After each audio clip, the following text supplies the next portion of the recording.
Justiça na Tarde. O melhor da informação no seu rádio. Aqui na Rádio Justiça, você acompanha os temas que mexem com o seu dia a dia. Apresentação: Walter Lima. Justiça na Tarde Debate.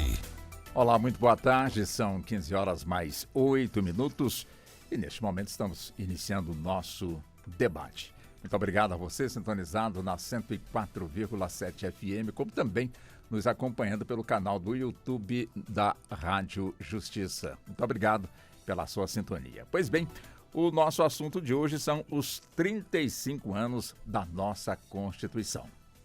Pois bem, as Constituições nascem ou morrem a partir de momentos que marcam rupturas e necessidade de uma nova ordem política, econômica ou social. Foi assim na história do Brasil desde a formação de sua primeira Carta Constitucional em 1824, durante o Império, até a Constituição Cidadã promulgada em 1988, atualmente em vigor. Ao longo da história, os textos constitucionais alternavam momentos de maior ou menor equilíbrio entre o poder estatal e os direitos fundamentais dos cidadãos.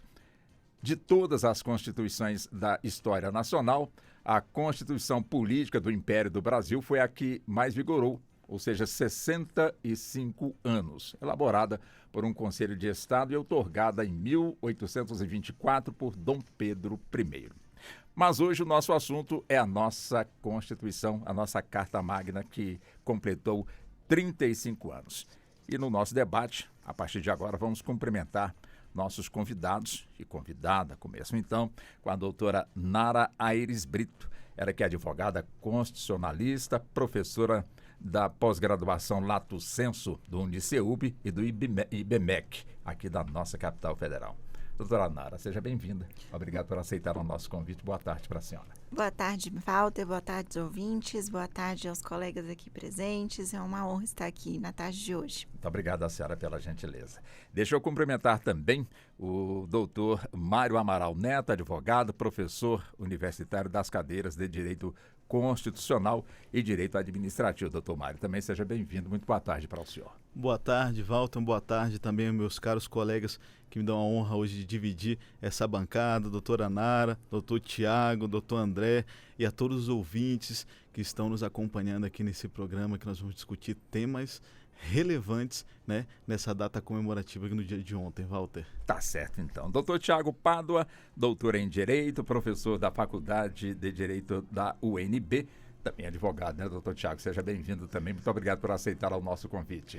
Muito obrigado, Walter. Para mim é uma honra, a data é especialíssima, e eu gostaria também de cumprimentar a doutora Nara, doutor André, doutor Mário e, efetivamente, todos aqueles que estão nos ouvindo.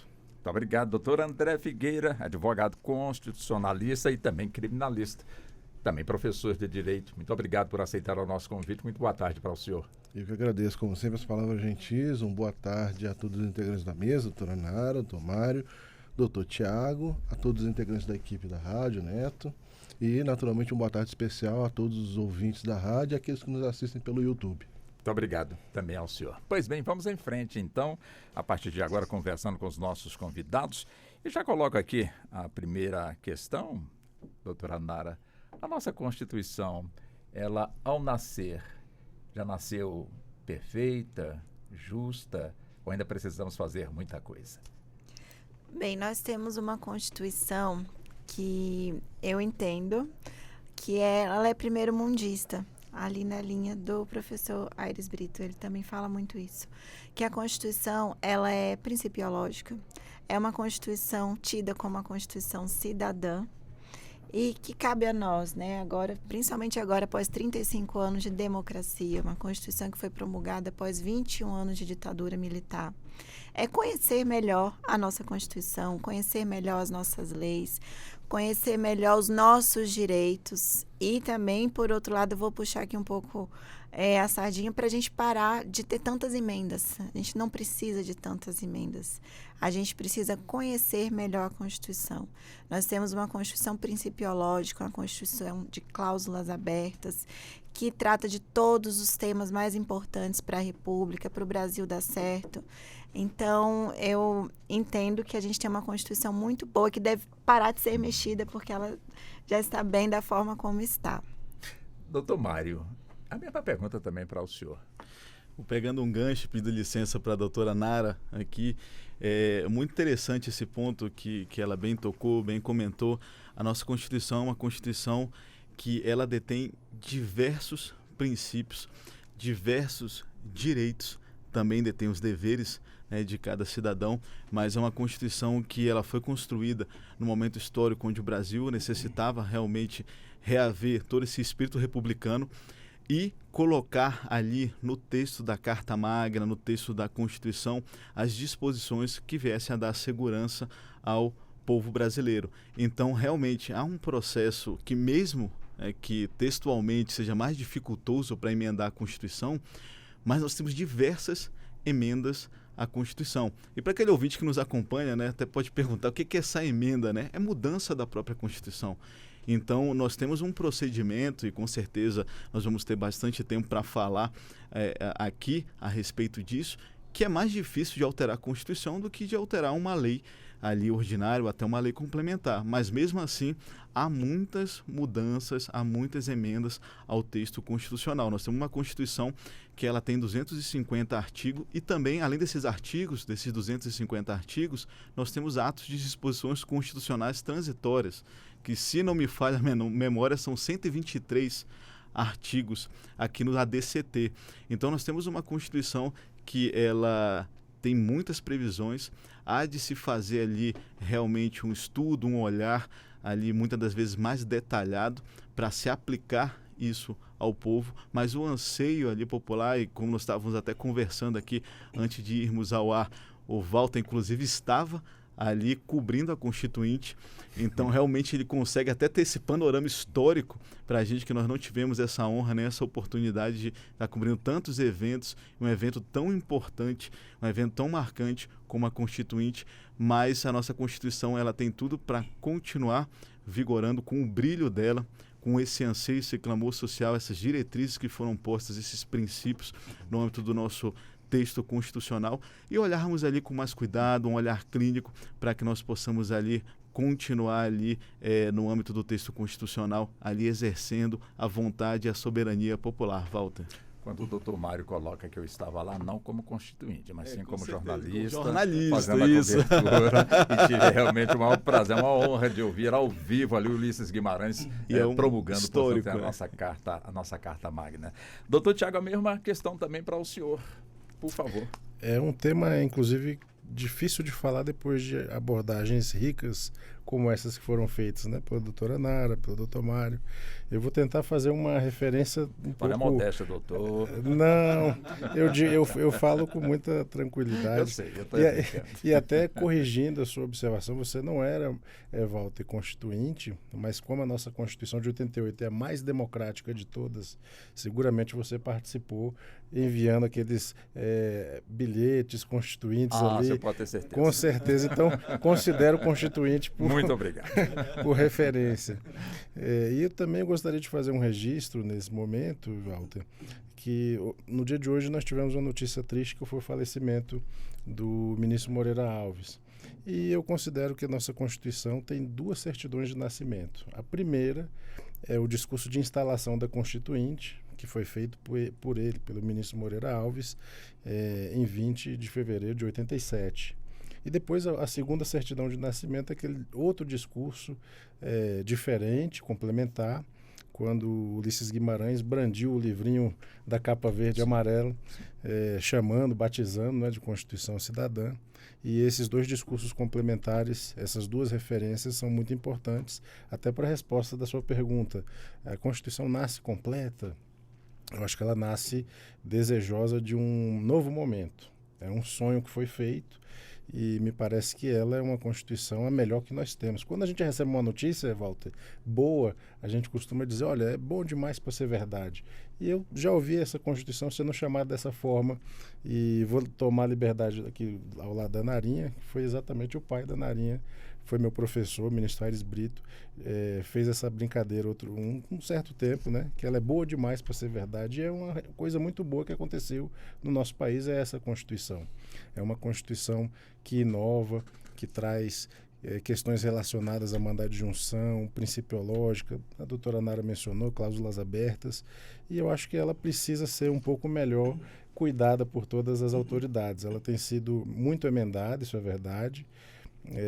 Também finalizo aqui, já para não monopolizar a palavra, Walter, tem uma colega professora de São Paulo que chama o ADCT, muito emendado, de retrato de Dorian Gray, né? Fazendo uma metáfora literária e brincando, porque o livro do Oscar Wilde faz referência a um pacto demoníaco que teria sido feito para manter uma figura bela e jovem para sempre, enquanto todas as desvirtudes morais iriam apodrecendo, né? Por dentro e na tela pintada.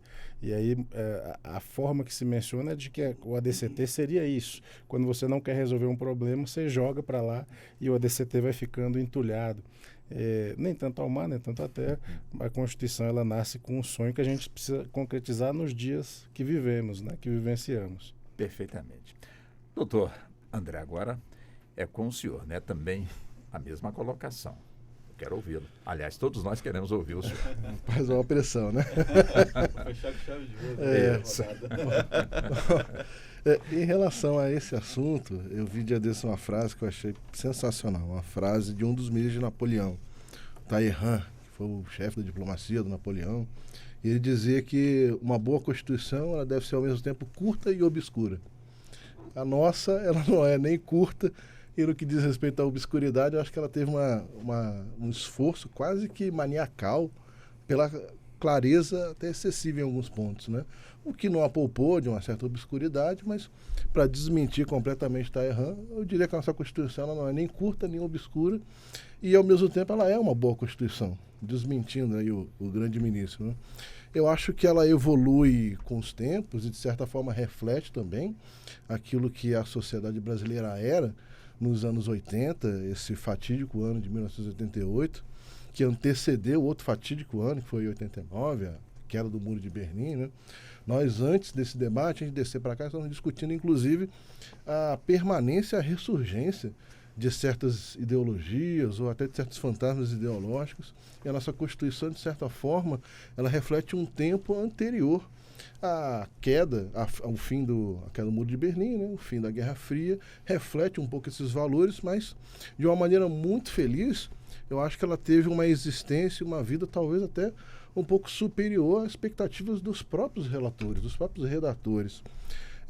Se diz muito frequentemente que o Congresso Nacional é uma espécie de caixa de ressonância da sociedade e que muitas vezes essas críticas que a sociedade faz ao Congresso Nacional, de certa forma, reflete até um pouco essa raiva do feio contra o próprio espelho, né?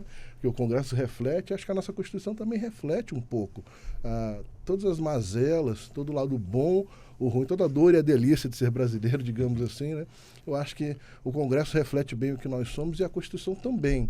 Então, de certa forma, aceitar, buscar compreender e melhorar um pouco aquilo que a Constituição é, eu acho que deveria ser o nosso principal papel como cidadãos, como estudiosos, como operadores de direito. Eu considero que a nossa Constituição, de fato, ela foi muito emendada, né? E aqui eu volto para a frase inicial, né, do Talleyrand, ela não é curta, né? Acho que isso é inegável. Ela pretendeu abarcar o universo todo, o Brasil todo, né? Uma Constituição quase que do tamanho do Brasil. E isso implica, né, a necessidade de algum tipo de alteração. Para se fazer qualquer coisa de envergadura, qualquer reforma de relevo, é preciso emendar a Constituição. Então, o Constituinte, de certa forma, nos deixou um legado, né, no sentido de dizer que de conter um pouco os ímpetos reformistas, o que tem um certo lado bom, mas, por outro lado, congelou, engessou um pouco. Então, o fato da nossa Constituição ser altamente emendada reflete um pouco essa visão do Constituinte de espera lá, alto lá com o andor, e, ao mesmo tempo, nos impõe aí uma releitura e uma certa rediscussão, não só do caráter democrático das emendas constitucionais, como também do próprio caráter do Supremo, né, que é um assunto em voga, né, que está sendo debatido agora, nesse momento, por meio de uma proposta de emenda constitucional. Então, acho que a nossa Constituição ela é feliz, ela teve uma sorte talvez superior, inclusive, à qualidade dos tempos, né? E eu acredito que, muito embora não seja a mais longeva é a do Império, como você mencionou, eu acho que ela tem todos os atributos suficientes para se tornar mais longeva. Eu torcendo por isso, torcendo aí para a nossa reunião de 65 anos, quando certamente o Walter estará aqui ainda para nos entrevistar. Tá muito bem. Doutora Nara, claro, né, a nossa Constituição, quando ela foi proposta e nasceu justamente com o olhar para o futuro. Evidente que 35 anos se passaram. E nesses 35 anos, claro, dentro de um país de tamanho continental, com abismos enormes, principalmente no campo social. E quando a questão das emendas, das PECs, né, que são, de certa forma, apresentadas, e a senhora falou que é importante que se lê, portanto, interprete, entenda a nossa Constituição, porque, de repente, aquela PEC que está sendo ali apresentada tem, portanto, algo que é muito mais futurístico, ou, de certa forma, aproxima deste olhar do futuro do que a proposta que está sendo, portanto, aí apresentada. Ou seja, a pergunta é justamente essa. A nossa Constituição, nesses 35 anos, ela está no caminho certo para poder, de alguma forma, corrigir as injustiças sociais, principalmente? Bem, Walter, muito interessante sua pergunta, principalmente agora nesse momento que tanto se fazem propostas de emenda à Constituição. A gente vem acompanhando esse debate, essa corda que está sendo puxada dos dois lados. O Legislativo se omite por muito tempo, o Judiciário ele é provocado, ele não age de ofício, age quando provocado. O Legislativo nem sempre é obrigado a legislar, mas o Judiciário ele é obrigado a julgar. E quando há uma proatividade, não vou chamar de ativismo, porque tem correntes que chamam de ativismo que não gostam. O que gosta é o Judiciário fazendo o seu próprio papel. Quando o Judiciário vem e dá uma resposta a uma omissão legislativa, também em relação a alguns direitos sociais que a Constituição já prevê, mas faltava uma efetividade, vamos dizer assim, por parte do Legislativo, a despeito de demarcação de terras indígenas, por exemplo, que é uma promessa da Constituição, que as terras seriam demarcadas ali no prazo constitucional, e até hoje a gente vê uma grande omissão nesse sentido. Vem o Legislativo, então não vamos emendar a Constituição. Será que a Constituição ela pode ser emendada para tolher direitos e garantias fundamentais? A Constituição veda, né, esse tipo de retrocesso quando a gente está falando de direitos e garantias fundamentais. Por exemplo, aqui que eu digo no caso da demarcação das terras indígenas, que acabou de ser julgada pelo Supremo. E aí já vem todo um movimento político, e tudo bem, o sistema de freios e contrapesos funciona dessa forma. O Judiciário é quem fala por último em relação a determinados temas. Quando provocado, nada impede que o Legislativo revisite. Mas será que emendar a Constituição nesse sentido não é uma forma de você ferir o princípio da vedação ao retrocesso? Não é uma forma de você entrar numa seara que é proibida pela via da emenda constitucional? Então, são discussões muito interessantes, muitas vezes também, porque a gente está num período pré-eleitoral, né? Ano que vem a gente vai ter eleições e a gente já vê um movimento político, muitos parlamentares, enfim, alguns partidos querendo firmar um posicionamento, porque isso é uma forma também de conseguir voto, de chamar um eleitor de um determinado perfil para perto. Mas eu entendo, voltando aqui à sua pergunta, que a nossa Constituição ela é do futuro, e tem muitas PECs agora que eu acho que estão retrocedendo. E aí a gente tem que tomar cuidado para não esbarrar no princípio da vedação ao retrocesso. Eu posso perguntar à senhora no que nós estamos retrocedendo? Bem, eu vejo... O que poderá retroceder? Em relação, por exemplo, a direitos e garantias fundamentais, por exemplo, em relação à demarcação de terras indígenas, que é um direito dos indígenas. As terras, elas são da União, por exemplo, elas não são dos indígenas, são de usufruto. E existem muitas nuances nesse sentido. Então, nesse caso especificamente, no meu ponto de vista, pode ser um retrocesso. Vi uma PEC, por exemplo, foi o assunto da semana, né? Até peço desculpa se eu estiver me alongando demais. Essa semana, para limitar o poder do Supremo, por exemplo, isso é um retrocesso sem tamanho. Para mim, é muito mais uma PEC para chamar a atenção da imprensa, de um determinado perfil de eleitor, do que algo que realmente, de fato, vá ao final, né, a fim acaba, e também é passível de revisão pelo Supremo posteriormente, porque é assim que o nosso sistema funciona, assim que a nossa Constituição prevê.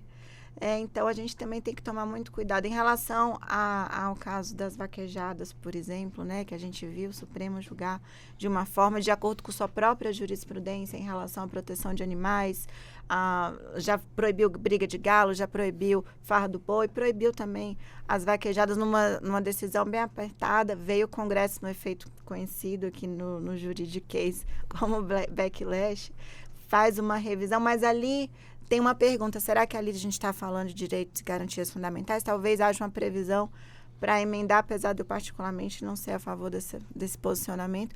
Mas eu acho que nesses outros casos mais recentes, dessas propostas de emenda à Constituição, são de fato cláusulas pétreas sendo violadas.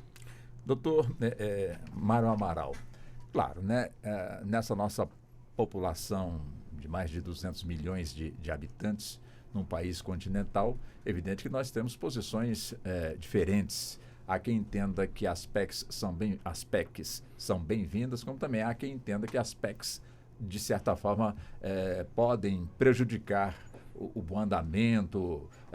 Enfim, não é bom ter, portanto, PECs nessa questão. E eu fico para ouvir os senhores também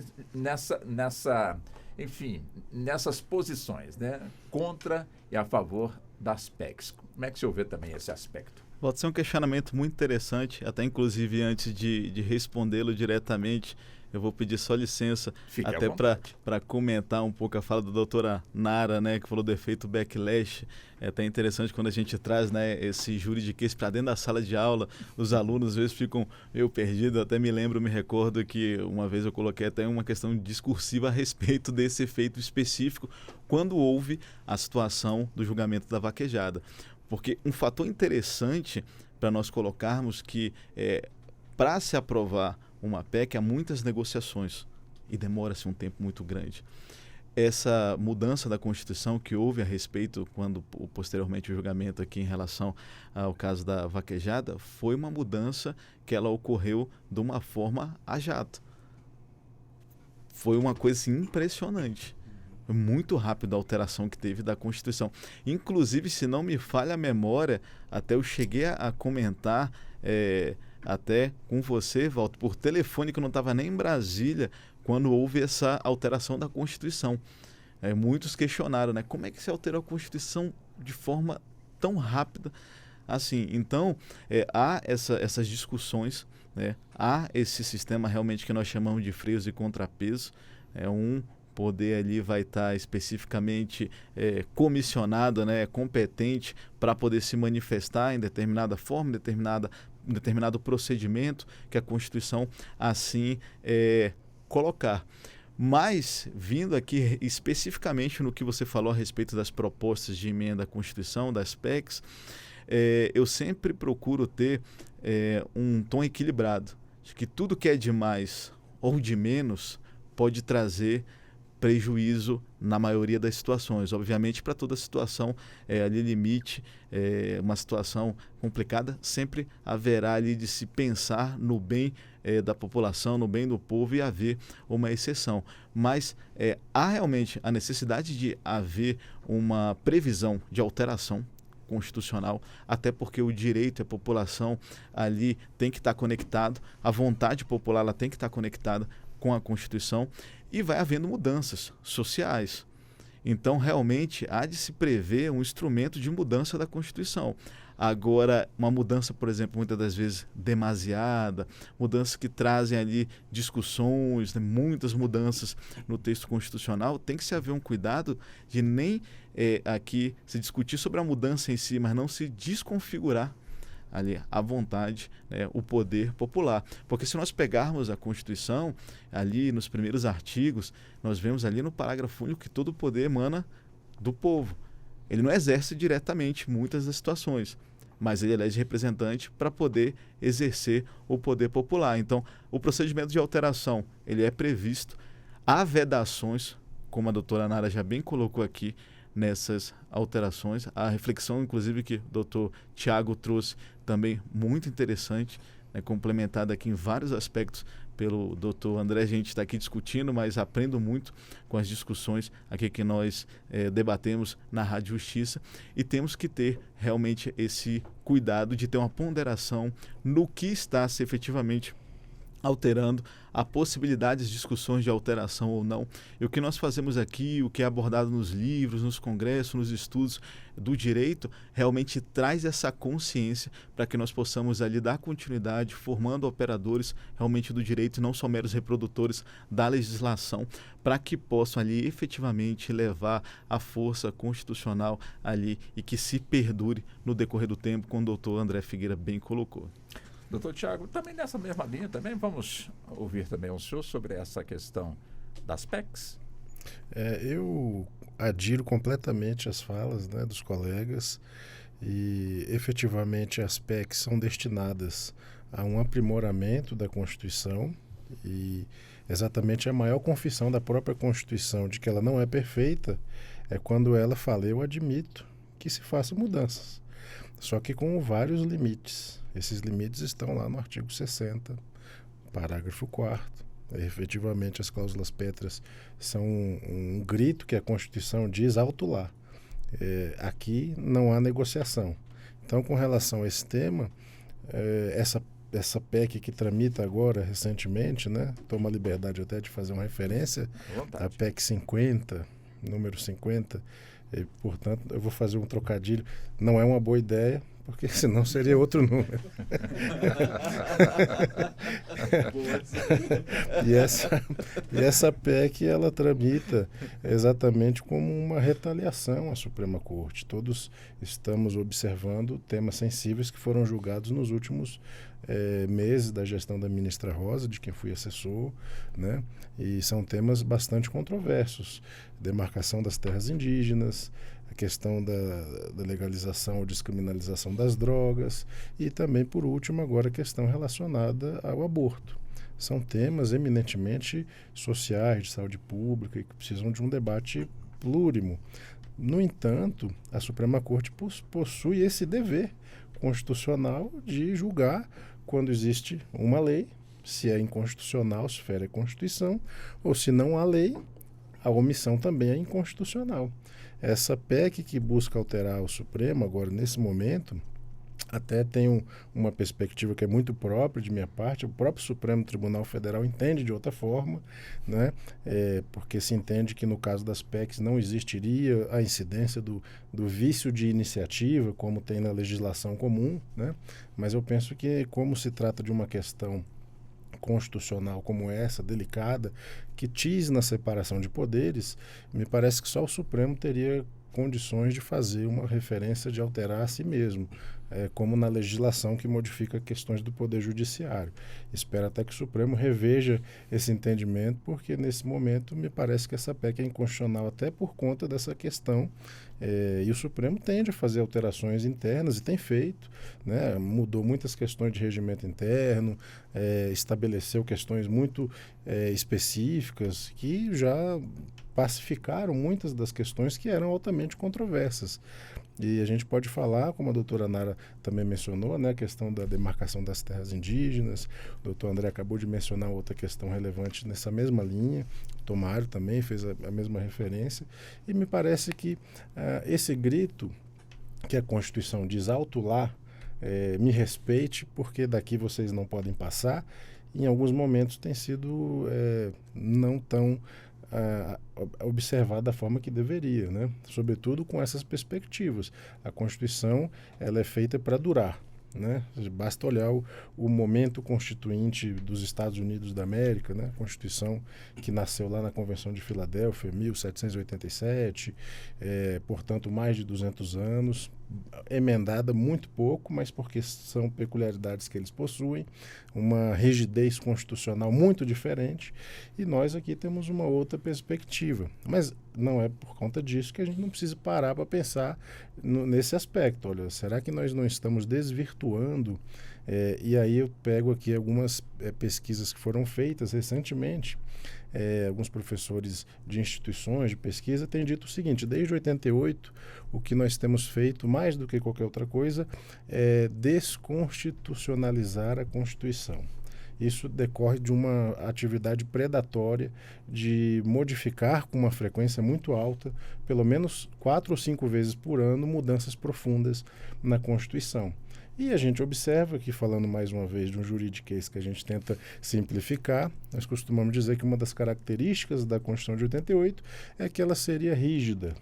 Alguns professores entendem que ela seria, na verdade, até mesmo super rígida, em razão das cláusulas pétreas, mas ela, em tese, deveria ser mais difícil de modificar do que o processo legislativo tradicional. E quando a gente observa a prática, a realidade que ela é tão alterada facilmente, isso parece que precisa ligar um sinal de alerta, né? Me parece que ou a gente faz uma mudança, uma meta-mudança, de tornar mais difícil a modificação da própria Constituição Federal, ou nós vamos desfigurar o texto, que foi o sonho de todos nós em 88. O sonho de Ulisses Guimarães, o sonho do Walter, que estava lá naquela galeria, né? Participando. E eu acho que é um momento até para a gente celebrar, um momento bonito. 5 de outubro de 1988 é um momento que marca um sonho que fizemos todos juntos. Perfeito. Doutor André, a mesma linha também, o mesmo questionamento que o senhor, com toda certeza, já tem um conhecimento. Eu gostaria de ser esse cara que você acha que eu sou. Muito obrigado.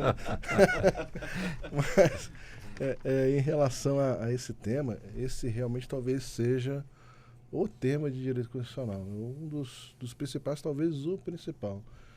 Basta lembrarmos que Israel, que era pelo menos considerada uma democracia constitucional bastante sólida, se encontra-se numa verdadeira convulsão exatamente com um debate desse, né? A alteração das competências e poderes do Tribunal Constitucional deles. E foi aprovada recentemente uma emenda à Constituição deles exatamente para algo que seria semelhante a isso, né? Exatamente para tolher esse poder do Supremo Tribunal Federal. E existe um clima de tensão política enorme no país.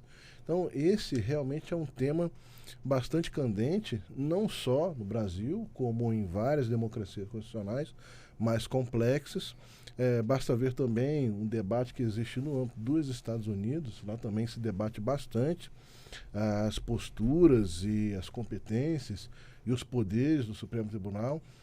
Até onde eu sei, não existe um debate muito consistente no sentido de se alterar, mas existe todo um debate no sentido de discutir e rediscutir decisões recentes do próprio Supremo lá, que refluiu em entendimentos clássicos, por exemplo, o Roe versus Wade, né, que é o famoso caso que tornou legal, de certa forma, o aborto, né? Tornou legal porque, enfim, é um debate um pouco mais complexo, mas, em resumo, né, tá aqui o doutor Tiago, que pode me corrigir se eu cometer qualquer equívoco, mas considerou inconstitucional a lei que vedava, né, a prática do aborto, mas na prática autorizou o aborto. E recentemente esse tribunal refluiu desse entendimento, que é um entendimento clássico dos anos 70, né?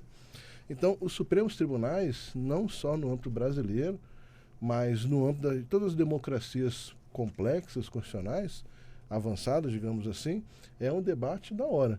Então,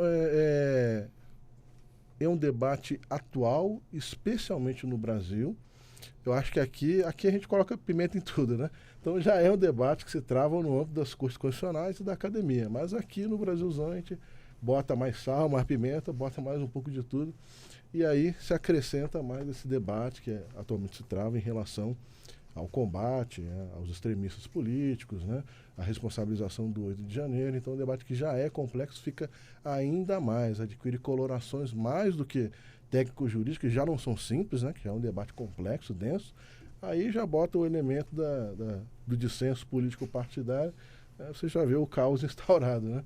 Então, esse é um debate que eu acho que nós, enquanto estudiosos, né, debatedores do direito, a gente tem que colocar sempre na pauta do dia. E no que diz respeito especificamente a esse debate da alteração da PEC, eu assim, por princípio, digamos, eu sou muito pró-Congresso, né? Eu vejo o Congresso como realmente um órgão que manifesta a democracia, de certa forma, verbaliza o povo de uma maneira muito mais intensa do que os próprios tribunais. Não que eu seja fã dessa atual legislatura, muito ao contrário, né, que é de fato uma das mais conservadoras da história, né? Mas mesmo assim, mesmo considerando esse conservadorismo que eu acredito, espero que seja temporário, né, ainda assim é de se resguardar as competências e as prerrogativas do Congresso, né? Basta lembrar que um dos entendimentos mais clássicos que tem, um entendimento que vem inclusive do Kelsen, né, é de que esse esforço de emenda, de alteração constitucional, seria uma espécie de interpretação autêntica, né? É o conceito que ele usa, inclusive. Interpretação autêntica seria o próprio legislador alterando o que ele mesmo fez. Então, existe um âmbito de interpretação, existe uma prerrogativa congressual, no meu ponto de vista, de alterar, de fato, a Constituição. Se existe uma violação desses limites, eu acho um debate bastante válido, mas sempre com atenção a esses limites muito específicos. Existe todo um debate mundial no âmbito dos poderes e competências das Supremas Cortes, e existe um debate muito agudo no nosso caso, que decorre das nossas implicações atuais. Então, eu vejo da seguinte forma: eu acho que é um assunto bastante complexo, que tem realmente especificidades locais, mas eu sempre defendo, em primeiro lugar, a manifestação do voto popular por meio das urnas, que constitui aí o Poder Executivo, o Poder Legislativo, e vejo que o Poder Judiciário, muito embora tenha sido, de fato, um elemento de vanguarda, talvez esse não seja efetivamente o papel princípio que a Constituição deu a ele, né? Muito embora eu louve, aplaude e considere realmente bastante importante algumas decisões. Eu acho que é um elemento que nós deveríamos também colocar nesse debate. Doutora Nara, como foi dito, né, a nossa Constituição nasceu com olhar para o futuro.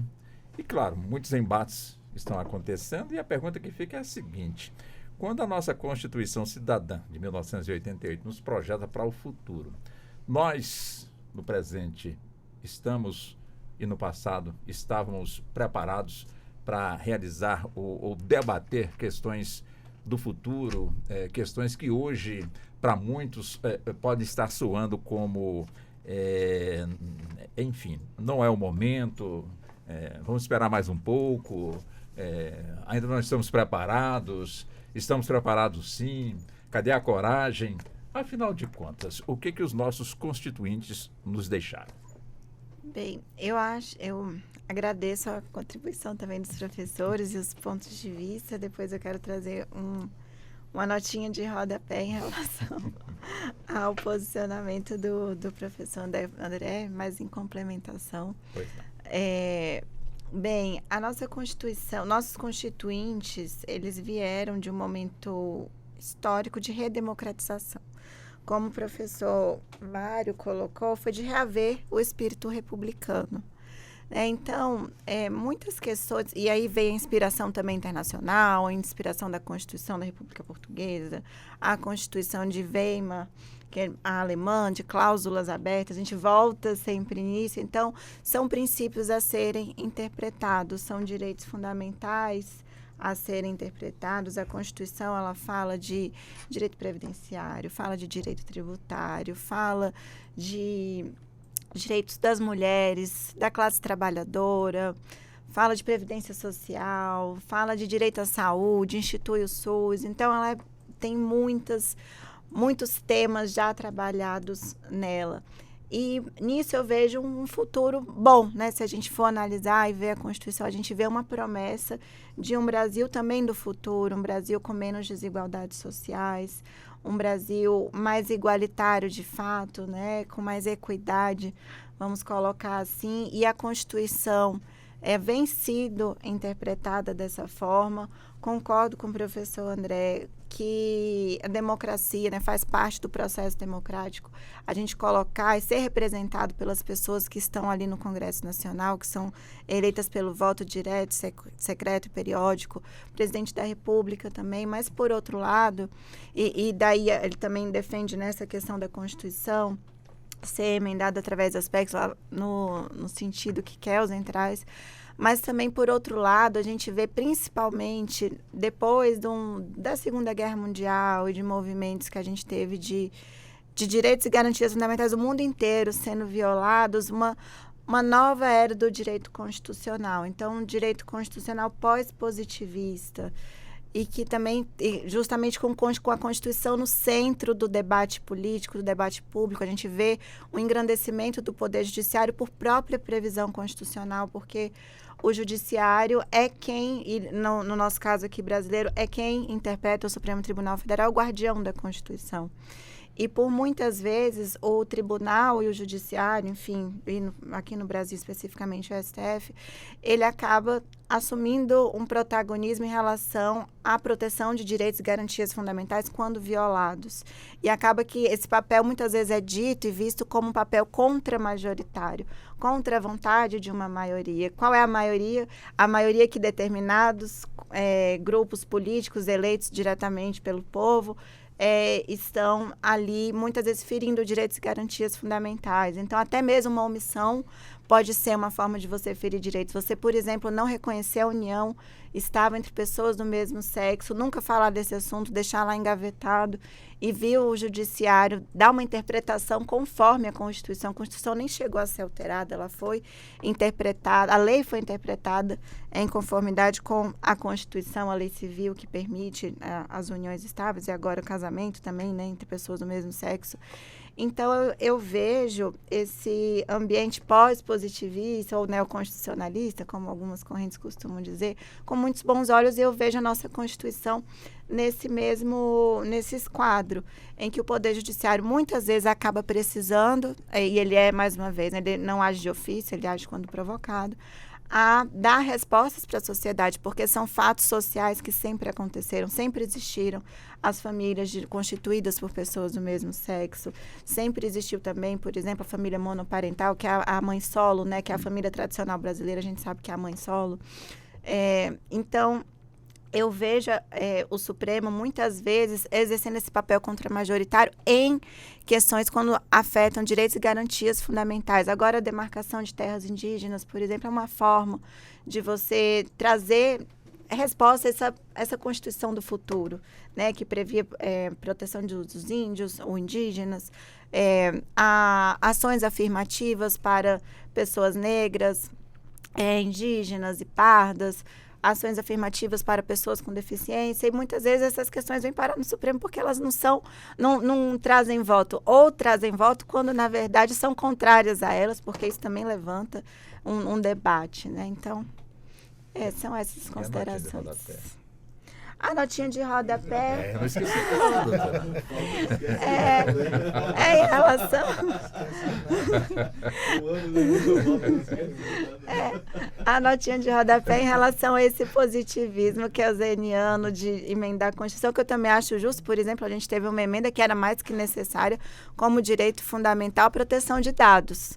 A gente tem uma Constituição no artigo 5º que fala de dados, mas a gente precisava de um direito fundamental realmente à proteção de dados, né? Então, é uma emenda que vem, e que é muito boa, vem para ficar. A emenda que cria o CNJ também, lá atrás, também, lógico que tem emendas muito boas, mas eu vejo no movimento também pós-keynesiano, pós-positivista, de que o judiciário, muitas vezes, ele vai ter um papel realmente contra-majoritário e necessário diante de omissões legislativas, e é o papel dele interpretar a Constituição e dar a palavra final aqui, no caso, o Supremo.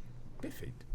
Doutor Mário, também com o senhor, né? Afinal, a nossa sociedade está preparada para, de alguma forma,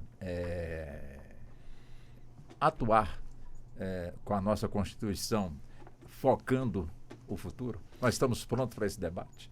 Walter, o debate ele é sempre bem-vindo, né? Nós podemos observar que no decorrer do tempo realmente há uma mudança de posicionamento e até mesmo uma mudança da própria sociedade, né, que faz ali que aqueles anseios que muitas das vezes se tornavam até distantes, mas já constavam na Constituição, tornem-se aplicáveis e reais realmente ali no cotidiano da população. Agora, é muito interessante como a doutora Nara trouxe, né, o debate hoje está riquíssimo. realmente o Supremo Tribunal Federal ele vem sendo demandado muito. Eu tenho o privilégio de, vez por outra, estar aqui nos microfones da Rádio Justiça e nós fazemos o balanço do semestre. Salvo engano, tinha um estoque de mais de 50 mil processos no último semestre, quando se fechou para se dar andamento ali no estoque ali de decisões, de vários processos que acabam batendo a porta aqui do Supremo Tribunal Federal. Então nós temos várias demandas importantes, muitas das vezes demandas que são urgentes, inclusive por isso, né, em época que nós não temos aqui o expediente normal, né, temos um recesso, o âmbito ali, as férias ali, o recesso em julho, o final do ano, né, o recesso do judiciário, há ali uma escala, né, da presidência, da vice-presidência, para poder se debruçar em assuntos que não podem esperar o amanhã. Como há assuntos que chegam aqui ao Supremo Tribunal Federal de questões que não são discutidas há anos, né, que acabam ali ficando, muitas das vezes, no esquecimento. Então, toda essa previsão constitucional, todos esses dispositivos constitucionais que trazem ali situações de garantia, nós passeando no texto da Constituição, nós vemos ali os direitos individuais, os direitos sociais, vemos questões relacionadas ali especificamente ao direito do trabalho, quando o doutor fala previdência. Então nós temos um arcabouço constitucional grande para justamente trazer essa proteção para a sociedade. E muitas das vezes nós vamos evoluindo, vamos aplicando, vamos nos direcionando ali a todo esse escopo constitucional para que possa se fazer, aplicar e se evoluir. É só nós pararmos e pensarmos que a Constituição trouxe ali a necessidade da legislação consumerista. Ela veio 2 anos após, ali praticamente 2 anos após o texto constitucional, Código de Defesa do Consumidor. Por vezes, tínhamos que socorrer a portarias ali da Superintendência Nacional do Consumidor, a SUNAB. Não sei nem se exatamente é esse nome. É SUNAB. É, SUNAB, né? O 98 era o número. Isso, o número eu não lembro, Walter, ele confessa. Mas existiam portarias que, inclusive, de situações básicas. Por exemplo, eu lembro, não sei se era a portaria 2 ou a portaria 1 da SUNAB, falava sobre diferenças de preços em gôndolas e em cartazes de mercadorias em estabelecimentos comerciais. Então, de certa forma, por exemplo, a Constituição ela trouxe muitas questões, muitas previsões para amparar o povo que muitas das vezes estava ali sem esse amparo.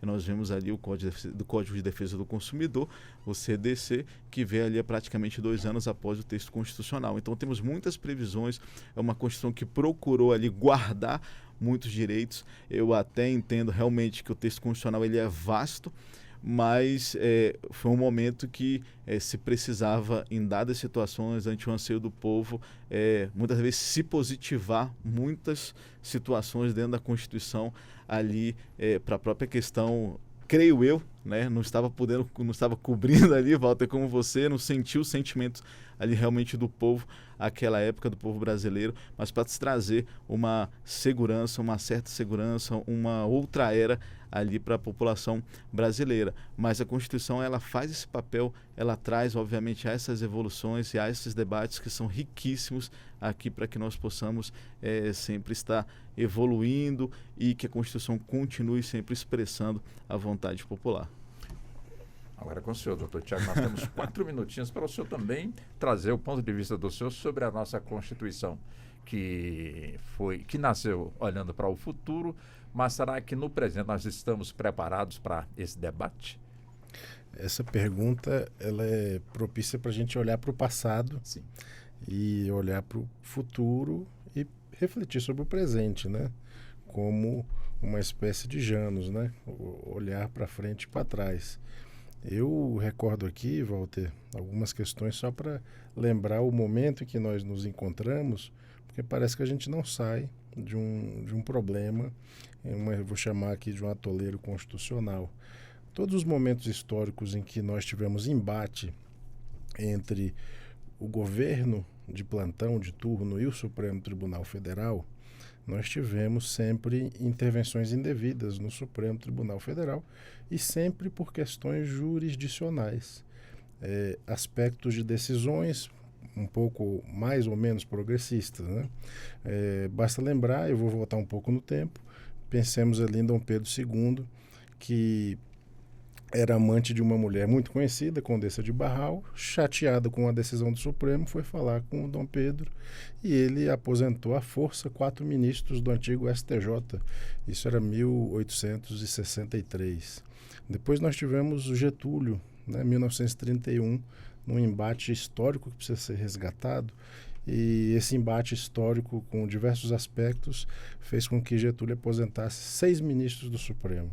E o mais recente episódio ali na ditadura de 64, o AI-5, que no dia 13 de dezembro de 68/69, na sequência, fez com que fossem aposentados ministros ainda recentemente recordados do Supremo, né? Vitor Nunes Leal, Hermes Lima, Evandro Luiz em Silva, Lafé de Andrada, Gonçalves de Oliveira.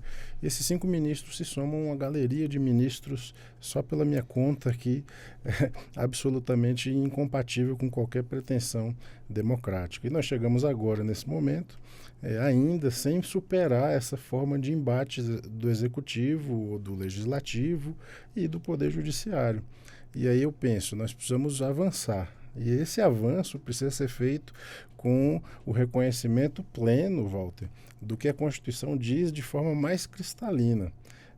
A Constituição diz que o Supremo é o guardião da Constituição e a ele cabe a palavra sobre o controle da constitucionalidade das leis, de forma judicial e sempre provocada. Isso leva a algumas questões importantes. Eu gostaria de ver uma discussão atual, Walter, sobre um tema que está aguardando o Congresso se manifestar e até hoje não faz. Nós estamos aguardando a tributação das grandes fortunas, está na Constituição. Desde aquele momento, o nosso Legislativo não se manifestou. Há uma omissão que o Supremo, em algum momento, vai reconhecer também como omissiva. A perspectiva que nós temos sobre união entre pessoas do mesmo sexo é tão cristalina no artigo 5º, que menciona o princípio da igualdade, o tratamento sem discriminação de qualquer forma, e isso impede o poder legislativo de qualquer atividade em sentido contrário. Nós precisamos falar de 2 coisas que estão um pouco negligenciadas, só para finalizar aqui essa referência. Em 30 segundos. Que é o abuso do poder de legislar e o ativismo legislativo. São temas que os americanos e os ingleses discutem com alguma frequência e aqui nós não temos discutido. Evidentemente, não até fazendo cor às nossas discussões, me parece que o legislativo é a casa do povo e, de fato, Câmara, Senado, mas existem temas que eles não podem sequer avançar e o Supremo é obrigado a agir naquele sentido, Walter. Tá muito bem. Nós ainda vamos permanecer no tema na segunda hora do nosso programa. Peço licença à doutora, como também aos demais doutores, para que possamos ir ao intervalo. Mas em instantes estaremos de volta e vamos dar sequência ao nosso debate dentro do Justiça na Tarde. Até já. Você está ouvindo Justiça na Tarde.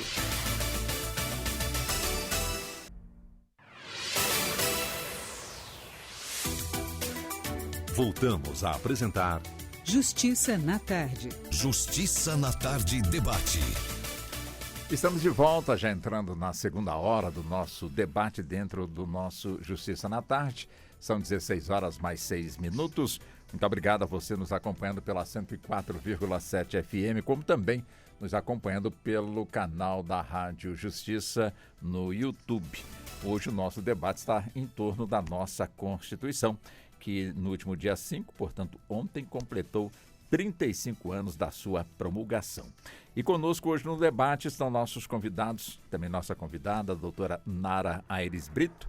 Ela é advogada constitucionalista, professora de pós-graduação, lato sensu do Uniceub e do IBMEC, aqui da capital federal. Dr. Mário Amaral Neto, advogado, professor universitário das cadeiras de Direito Constitucional e de Direito Administrativo. Dr. Tiago Pádua, doutor em Direito, professor da Faculdade de Direito da nossa UNB.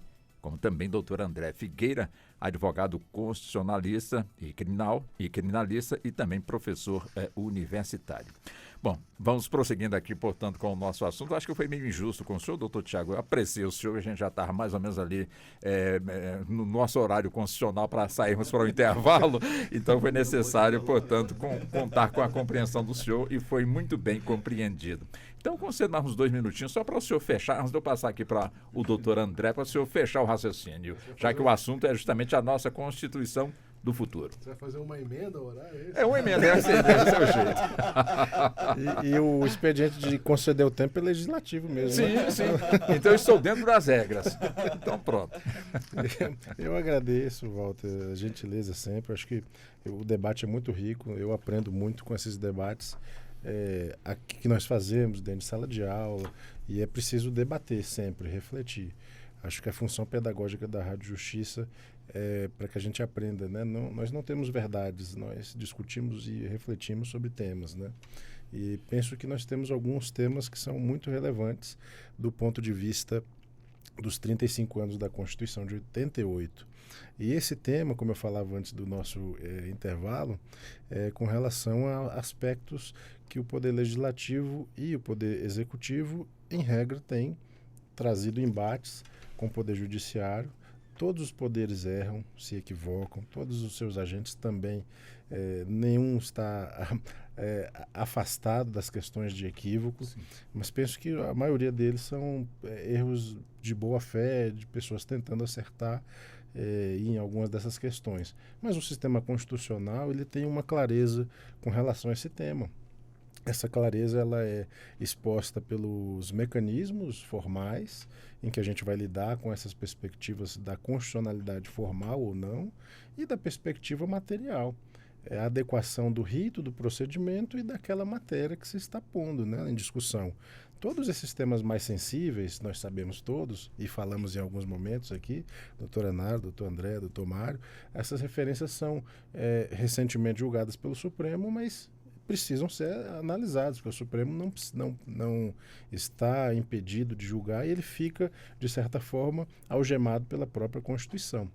Eu lembro um professor que esteve, inclusive, ontem aqui no Supremo, no seminário dos 35 anos, professor Oscar Vilhena Vieira, e um texto que considero fabuloso, de autoria do professor Oscar, faz uso da metáfora, né, das sereias e da sereia de Ulisses, né, da referência de que muitas vezes nós teremos cantos que são sedutores e em um momento tempestuoso de uma navegação é preciso tapar as orelhas para não ouvir aqueles cantos da sereia que pode trazer ali uma perspectiva. Ele usa também uma outra metáfora que é a do João bêbado e do João sóbrio, para fazer essa referência de que muitas vezes, para que se evite aquela circunstância etílica, você precisa de uma forma muito mais adequada para que se estabeleça a limitação. E a Constituição e as massas lidam com essa perspectiva. E o Supremo, guardião da Constituição, como já foi mencionado aqui, exerce o papel contramajoritário, inclusive impopular por conta disso, porque precisa avançar em temas, precisa estabelecer limitações, e acho que todas as formas que a gente pode esclarecer a população sobre isso é como se fosse um mal necessário, embora eu não considere um mal, mas as pessoas precisam compreender com essa forma de reflexão, Walter. Pois não. Doutor André, vamos nós então sobre essa questão da nossa Constituição ter sido concebida olhando para o futuro. Mas nós, no passado, estávamos preparados para esse debate, como também hoje estamos já devidamente prontos para esse debate e estamos debatendo, mas estamos acertando? Excelente questionamento, Walter. Eu acredito no seguinte, a nossa Constituição, ela apresenta, a forma atual dela apresenta uma certa ansiedade, diria, do legislador constituinte. E realmente, com a melhor das intenções, acho que o Constituinte pretendeu refundar e consertar tudo que havia de errado no Brasil. Acho que a ideia deles era mais ou menos essa, né? Uma ideia absolutamente nobre. Mas uma das consequências disso é exatamente esse caráter excessivamente extenso da Constituição, né? Eu até me lembro, eu vi dia desse no YouTube, eu não sou tão velho assim, eu até me lembro de uma sketch do, tá dizendo que eu sou, TV... Né? Não, né? Nunca. Você é o decano, é diferente. Decano. Eu aceito. A antiguidade é posta. Mas eu dizia que eu vi no YouTube uma sketch da TV Pirata. Olha só, esses caras eram geniais, né? A TV pirata era um debate como o nosso aqui, né? Daquela maneira debochada da TV pirata, né? E tinha lá um chapeleiro. Porque a nossa Constituição foi em 87, exatamente no auge da Constituinte. E aí o chapeleiro dizia, não, mas tem direito para todo mundo, tem direito para o advogado, tem direito para o juiz, tem direito para o professor e para o chapeleiro. Não tem um dispositivo aqui tratando do chapeleiro, porque ninguém mais compra chapéu. Então eu quero um dispositivo para obrigar as pessoas a comprar chapéu. Então, assim, essa era a esquerda da TV pirata, de uma maneira muito bem-humorada. Ele estava apresentando, assim, uma certa ansiedade da sociedade brasileira naquele momento, uma pretensão que, na verdade, era impossível, né? Tem certas coisas que o direito e a Constituição não estão habilitadas para se contrapor. Não, é impossível uma cláusula constitucional que obrigasse todo mundo no país a comprar um chapéu para atender a demanda do chapeleiro, que está quebrando porque ninguém mais comprava chapéu. Então, de uma maneira muito bem-humorada, acho que essa história da TV pirata denota uma ansiedade tremenda que a sociedade brasileira teve nessa época, de pretender realmente que tudo fosse corrigido por meio de uma canetada constitucional. Então, eu acho que existe um lado bom nisso, porque gerou uma fé constitucional no Brasil que, acredito eu, que nunca houve desde então. E, por outro lado, o lado ruim disso é que gera uma expectativa tremenda, e a expectativa é a mãe da desilusão, né? Então, 35 anos depois, nós talvez tenhamos a maior fé constitucional da nossa história, mas, ao mesmo tempo, também a maior das desilusões. Porque essa geração que cresceu ouvindo a Constituição prometer uma igualdade formal, educação de qualidade para todos, e o combate à desigualdade estrutural, regional, a Constituição realmente promete muita coisa, né? Essa geração que cresceu ouvindo isso, chega à maioridade percebendo que boa parte daquilo não se realizou. E a consequência disso é a raiva, né? A consequência disso é a ira, e isso se traduz na política de maneira muito, muito ruim, muito feia, né? Dá ensejo, um certo grau de afeto na política, que o Supremo talvez seja uma das principais vítimas literais disso, né? Então, por um lado, eu acho que a Constituição, ela incrementou muito, né? Significou um capítulo muito feliz da nossa história constitucional, ainda significa, né? Mas, por outro lado, existe uma série de pretensões e uma série de expectativas que ela gerou, talvez com a melhor das intenções, e que de alguma maneira nós temos que equalizar. Então, veja bem, esse é um comentário até mais do que jurídico constitucional. É algo que eu às vezes sinto, né, nos debates públicos, às vezes no próprio debate que é travado em alguns julgamentos criminais, onde realmente há, às vezes, uma questão dramática envolvendo o cumprimento ou não da Constituição, né? E também no próprio dia a dia. Então, por um lado, a Constituição, ela é muito positiva, eu acho que é uma página muito brilhante da nossa história constitucional, mas por outro, ela pode se revelar o prelúdio para alguma coisa muito sombria. E aí eu até rememoro o que o Tiago estava dizendo, de como a nossa história não é uma história pacífica, muito pelo contrário, ela é cheia de conflitos. Aliás, conflito é o que mais tem na nossa história constitucional, né? E muitos deles se resolvem de uma maneira violenta, específica, né? O que é mais violento que um golpe de Estado, né? Que é um ato institucional. Poucas coisas são tão violentas quanto isso, né? Então, eu apresento aqui uma certa preocupação minha nesse sentido. Eu acho que os agentes públicos, eles têm de perceber que eles estão dançando em cima de gelo fino. Esse debate constitucional não é um debate puramente acadêmico, onde se discute, olha, vamos aplicar isso, vamos aplicar essa teoria ou outra, vamos rememorar aqui uma Constituição ou outra que nos antecedeu, a história constitucional. Não, existem pessoas que estão, às vezes, literalmente vivendo e morrendo por conta de decisões dessas, né? E isso, mais uma vez, se traduz em consequências políticas. Então, essa é a visão que eu teria em relação a esse tema. Isso se traduz também nesse conflito que há entre, na minha visão, o Congresso e o Supremo Tribunal Federal, né? Essas pessoas que de alguma maneira se sentem não representadas reverberam essa raiva nas urnas. Essas urnas elegem pessoas que, na verdade, vão reverberar esse mandato que lhes foi outorgado, né? De traduzir essa raiva que, às vezes, tem realmente razões, um substrato legítimo, mas que não encontra, talvez, uma maneira muito concreta de ser atendida, né? Então, eu apresento aqui essa minha preocupação, né? Eu acho que existe um debate aberto que nós devemos travar com muito cuidado.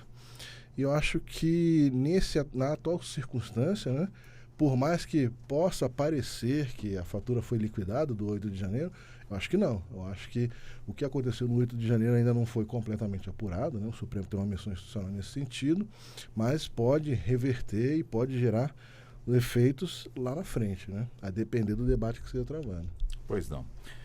Doutora Nara, eu tive ontem a oportunidade, dentro das comemorações dos 35 anos da promulgação da nossa Carta Magna, de entrevistar, lá pela Rádio Nacional, que é outro veículo público, o relator geral da nossa Constituinte, o doutor Bernardo Cabral, ao alto dos seus 94 anos, lúcido e consciente do dever cumprido, o que nos agradou realmente muito. Ele ficou também muito feliz de ser lembrado e de ter tido a oportunidade de nos conceder essa entrevista, quando ele disse que tinha praticamente entrado numa espécie de recluso, sem querer entrar no tema, mas se sentiu à vontade conosco para poder conversar.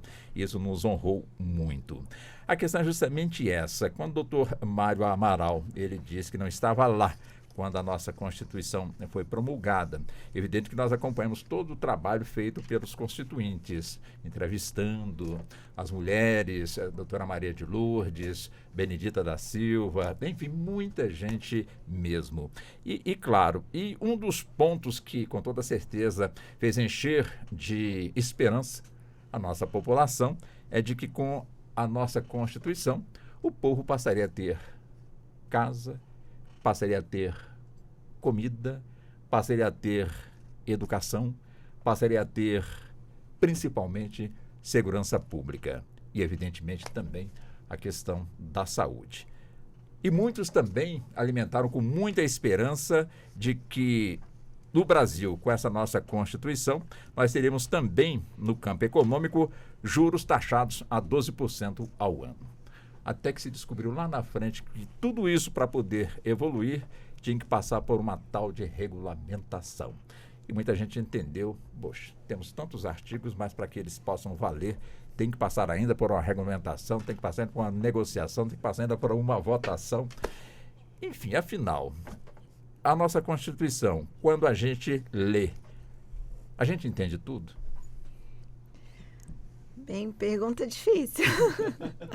Bem, primeiro eu quero também referendar os cumprimentos ao Dr. Bernardo Cabral, grande constituinte. Eu estive com ele há pouco tempo no Rio de Janeiro, no Instituto de Advogados Brasileiros, que comemorou 180 anos. Ele estava lá e, assim, foi uma emoção vê-lo ali falando, sendo homenageado, dividindo a sua história. Ele é um verdadeiro democrata, ele tem espírito republicano. Ele fez uma deferência tão linda à sua esposa, que estava do lado dele, assim, nos momentos mais difíceis de crise democrática e de representativa. Então, eu também fico muito feliz em vê-lo bem. É que ele que teve a missão de juntar, né, todos os textos constitucionais e todo aquele processo da Assembleia Constituinte. Então, sem computador, sem inteligência artificial, sem algoritmo, sem nada. Então, realmente, doutor Bernardo, é uma felicidade vê-lo bem, lúcido, altivo e retornando, né, para os espaços públicos, dividindo um pouco da sua experiência. E, bem, as constituintes também, né, foram 26 constituintes. E foram mulheres que mudaram realmente a forma do direito brasileiro ser enxergado. Nós tivemos avanços. Muitos desses direitos que foram colocados aqui há pouco foram levados ao Congresso Nacional pelas mulheres, pelas constituintes, por essas 26 constituintes. Inclusive até direito à paternidade, né? Não só a proteção da maternidade, mas também da paternidade, e direitos trabalhistas previdenciários, direito à terra, direito até ao aborto em caso de estupro, sendo que a gente estava vindo de uma ditadura militar em que muitas mulheres foram estupradas, torturadas. Isso tudo, a partir da Constituinte, começou a ser mudado. E por mais que hajam promessas, né, como foram faladas aqui, tem uma frase que o professor Aires Brito ele fala muito, que democracia ela é processo. Democracia ela não vence por nocaute. Então, 35 anos para mim é muito pouco. Nem 35 anos eu tenho 32. Para você também pode até parecer muito tempo para todos nós, mas em termos de país, de história brasileira, de nação, é muito pouco tempo. Então, a democracia não se vence por nocaute, diz o professor Aires, se vence por acúmulo de pontos. E quantos pontos nós não temos acumulado desde a promulgação da Constituição? Às vezes a gente tem debates antidemocráticos, às vezes a gente tem, como o professor André estava falando, um 8 de janeiro para sacudir a gente, mas do outro lado, inclusive, o medo de um golpe militar, que era algo que a gente estava com muito medo, um golpe de Estado, e por mais que lá atrás a gente tenha visto um golpe na forma mais concreta que a gente está acostumado a ver, né? Realmente vamos destituir um presidente, vamos derrubar.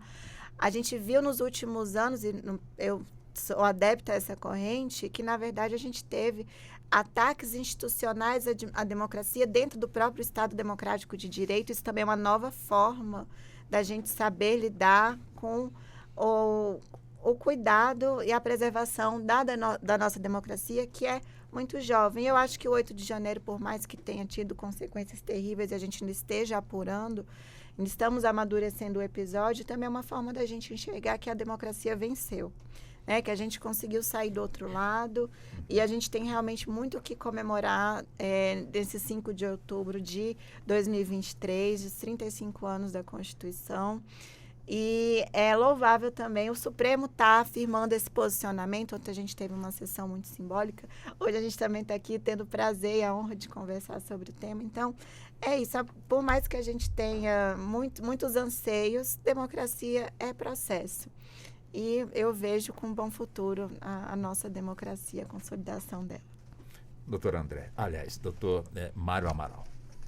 Como a doutora Nara bem colocou, bem me precedeu, aqui realmente nós temos todo um processo aí de realmente continuar solidificando a própria República, continuar colocando os tijolos, né, para que nós possamos construir esse futuro mesmo que a Constituição prevê.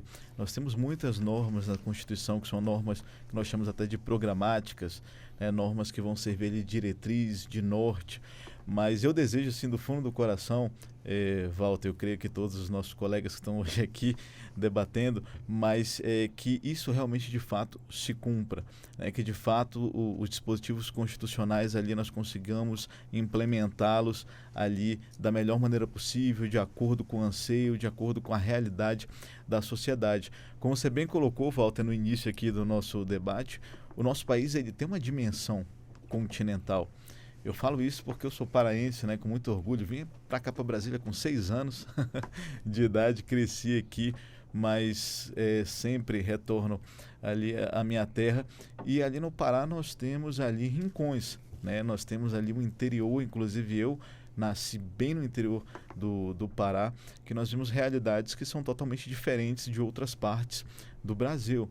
Até se nós formos colocar urnas, chegam por meio de barco. Para que haja votação, atendimentos médicos ali, e nós observamos que todo esse anseio popular ali foi tentado se traduzir ali no texto constitucional. Então nós temos realidades muito distintas. Como você colocou, às vezes nós lemos normas na Constituição, mas por que essa norma aqui ela não é aplicável automaticamente? Nós vamos para alguns estudos de eficácia de norma constitucional, que são termos muito técnicos, que precisam de regulamentação, ali norma de eficácia limitada, algumas outras ponderações que hão de ser realizadas, mas nós temos ali diretrizes, princípios para nortear todo esse caminhar no âmbito da nossa República. Como a doutora Nara falou, 35 anos realmente é pouco tempo. Falo isso porque, inclusive, é a minha idade. É um bebê ainda, isso. podemos dizer. Isso é muito incipiente. Mas nós fazemos votos para que essas datas, esses aniversários da Constituição Cidadã, a Constituição da República Federativa do Brasil, ela continue ocorrendo. Nós continuamos tendo essa possibilidade de debater aqui no âmbito da Suprema Corte, no âmbito do veículo de comunicação da Rádio Justiça.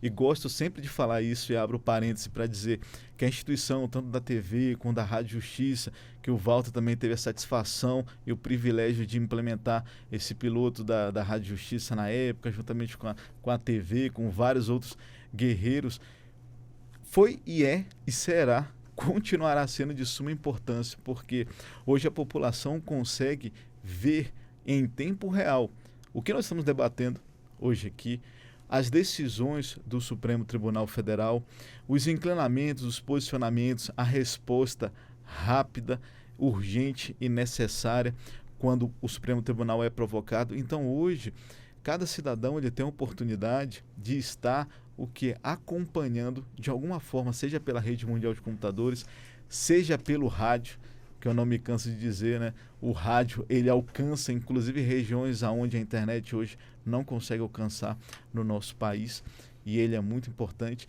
E situações que eu vejo também que essa dinâmica de portas abertas do Supremo Tribunal Federal é muito gratificante. Uma vez eu fui num almoço na casa de um colega meu, a mãe dele bem idosa, meu filho, eu ouvi lá na Rádio Justiça, muito interessante, não tem formação jurídica, aquele debate, eu ouvi o Walter Lima, acompanho ele há muito tempo, eu vi que era você ali, mas nós temos uma proximidade hoje do cidadão, temos a oportunidade de o cidadão que não tem formação jurídica, e você, Walter, sempre tive o privilégio de aprender isso muito com você durante os anos, porque às vezes a gente chega nesse nosso vocabulário, explicava alguma coisa, você chegava, doutor Mário, explica, né, para a Dona Maria que está nos acompanhando, o que quer dizer essa palavra?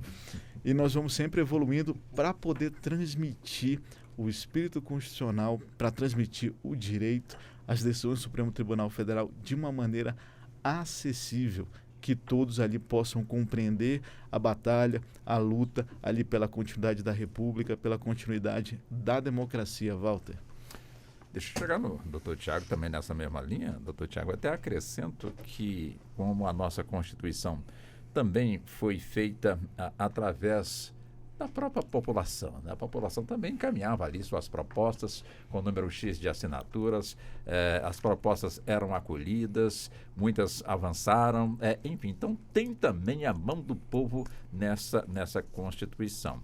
Quer dizer, agora a compreensão, né? Principalmente nessa linha que muitos entenderam, chegou a Constituição, então não vou passar mais fome, ou então vou ter uma segurança mais adequada.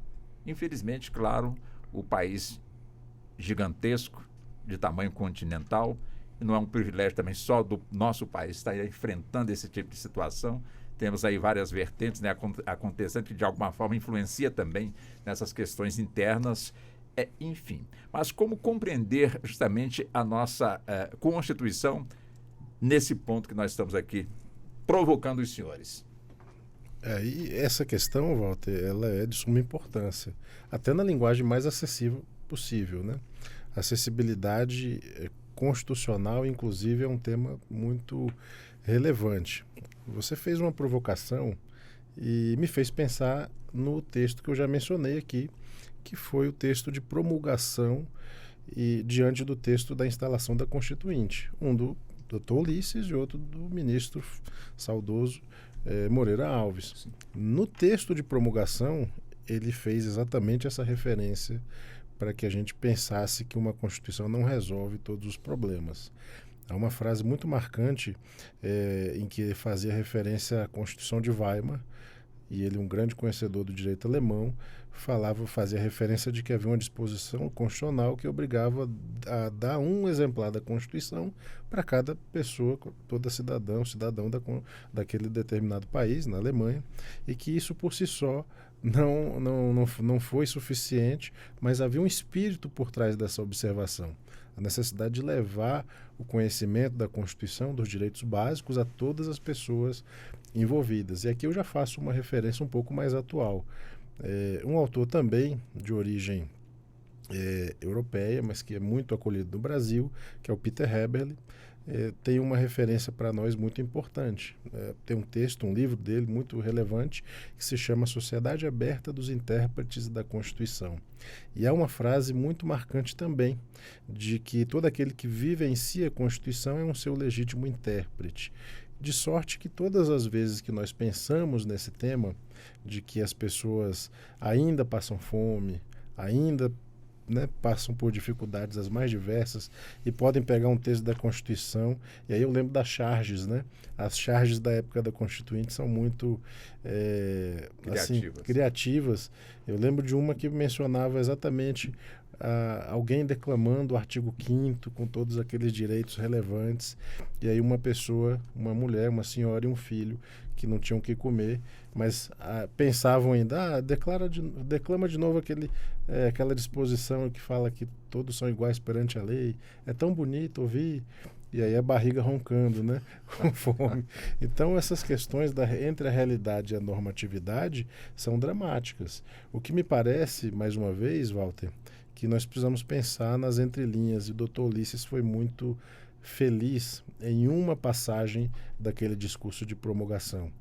Ele disse, além de outras coisas, que nós temos ódio e nojo à ditadura, mas ele fez uma frase, uma afirmação que me parece que precisa ser relembrada agora. Ele disse, olha, traidor da Constituição é traidor da pátria. O que significa trair a Constituição? Tentar, de certa forma, não concretizá-la. E fazer essas discussões constitucionais por baixo, institucionalmente falando, preocupados em dar uma retribuição institucional. Aqui já se falou uma palavra de um juridiquês que às vezes chega de uma outra forma para as pessoas que estão nos ouvindo, backlash, né? Aqueles que nos ouvem querem saber exatamente do direito previsto no artigo 6º, direito à alimentação. As pessoas querem saber dos direitos fundamentais do artigo 5º. E essa concretização precisa ser feita. Distribuição de renda, o artigo 1º, inciso de número 3, fala da dignidade da pessoa humana. Todas essas temáticas precisam ser pensadas, porque todas as vezes que não há concretização, as pessoas tendem a pensar que é um problema da Constituição, e não é. É um problema, claro, de concretização das promessas constitucionais, até uma expressão que já foi usada aqui, né? Mas existem mecanismos judiciais, exatamente para que se possa fazer. E o artigo 5º, inciso 35, tem um dispositivo que me parece enigmático. Não se afasta a lesão ou ameaça de lesão de direito do Poder Judiciário. Ou seja, o juiz, hoje, é uma figura importante porque ele está obrigado a atender um pedido. Não quer dizer que ele vá deferir, mas todas as promessas constitucionais, inclusive moradia, alimentação, alguém precisa resolver de uma forma efetiva. Não são palavras postas ao vento. Então, todas as vezes que a gente pensar nos próximos 35 anos da Constituição, Walter, nós vamos pensar dessa perspectiva, relembrando temas, relembrando formas. A gente pensa, por que essa Constituição ainda passa por ameaças, né? Eu lembro de um livro também muito relevante, que é do falecido jornalista Luiz Macluf de Carvalho, que se chama Segredos e Bastidores da Constituinte. Nós ainda vivenciávamos naquele período de 88, que você muito bem lembrou, receios, né? Os tanques ainda não haviam retornado aos quartéis. Há um episódio do general Leônidas, inclusive, fazendo uma pressão indevida para que um dos artigos da Constituição fosse feito de uma forma um pouco desacordada, né? Que é o artigo 142. Tentou-se fazer na Constituinte daquele artigo uma espécie de cláusula salvacionista para que um determinado órgão público ou entidade pública se transformasse num poder, porque historicamente nós temos as Forças Armadas acostumadas a ter uma certa interpretação com essa característica. E esse é um problema que não sou eu que estou dizendo, mas eu vou citar aqui um colega falecido recentemente, o José Murilo de Carvalho, que também tem um livro falando sobre essa questão, que ele chama de tragédia constitucional, quando você tem um grupo que se acha responsável por resolver questões que, na verdade, passam longe de aspectos democráticos, né? Também vou lembrar aqui de outro falecido recentemente, um ano com muitas perdas, né? O professor Vamiré Chacon, sobre quem um outro amigo querido estava escrevendo uma biografia, que é o professor Arnaldo Godoy, e falava com ele recentemente. Ele tem um livro chamado Vida e Morte das Constituições, e eu tive a oportunidade de dizer para ele, falei, professor Vamiré, eu gostaria de ter escrito esse livro. exatamente porque é um livro tão sensível, fazendo o balanço por que as constituições brasileiras viveram e morreram, né? É uma questão que sempre me encantou. Vocês mencionaram anteriormente, eu fiquei muito feliz, sobre a Constituição mais longeva que nós tivemos no Império, e me parece que é uma Constituição longeva porque não havia democracia naquele momento. Haviam dificuldades muito visíveis, o poder moderador, o Conselho de Estado, a escravidão, né? Vamos pensar de uma forma muito real, não é uma chaga que nós temos na nossa sociedade, mas democracia efetivamente não havia.